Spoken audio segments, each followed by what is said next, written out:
بسم اللہ الرحمن الرحیم۔ میرے بھائی اور بہنوں، زندگی میں کتنی بھی سخت پریشانی، مشکل یا مصیبت آئے، آپ گھبرائیں نہ۔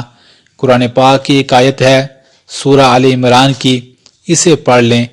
یہ آیت کتنی برکتوں والی اور کتنی طاقت والی اور کتنی غموں کو دور کرنے والی ہے، اس بات کا اندازہ اس سے لگائیے کہ سیدنا ابراہیم علیہ السلام کو جب آگ میں ڈالا گیا تو اس وقت انہوں نے پڑھا حسبنا اللہ و نعم الوکیل۔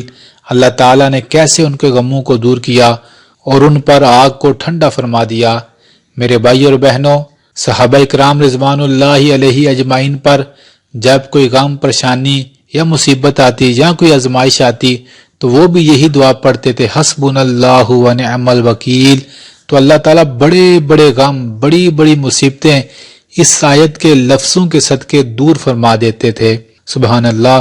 تو میرے بھائی اور بہنوں، جب بھی زندگی میں کوئی غم، پریشانی، مصیبت آئے، کسی کو مسئلہ بتانے سے پہلے تنہائی میں بیٹھ کر ایک تسبیح ہو سکے تو بڑے دھیان کے ساتھ پڑھیں حسبنا اللہ و نعم الوکیل، حسبنا اللہ و نعم الوکیل۔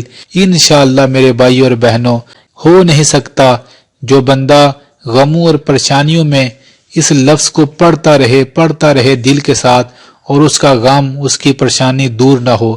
بڑی سے بڑی آزمائش، بڑے سے بڑا مسئلہ، بڑی سے بڑی مصیبت آپ کی ضرور دور ہوگی اگر آپ نے اس آیت کو تھام لیا اور غموں اور پریشانیوں میں پڑھنا شروع کر دیا۔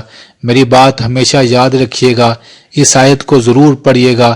کبھی نہیں ہو سکتا کہ آپ کے غم اور پریشانیاں اس کے پڑھنے کی وجہ سے دور نہ ہوں، کیونکہ ہزاروں لوگوں نے اس آیت کو پڑھا اور اللہ نے ان کے ہزاروں غم دور کر دیے۔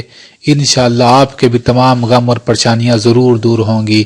کائنات کے سونے رب سے دعا ہے کہ وہ ہم سب کے تمام غموں اور پریشانیوں کو اس آیت کے صدقے دور فرما دے۔ آمین ثم آمین۔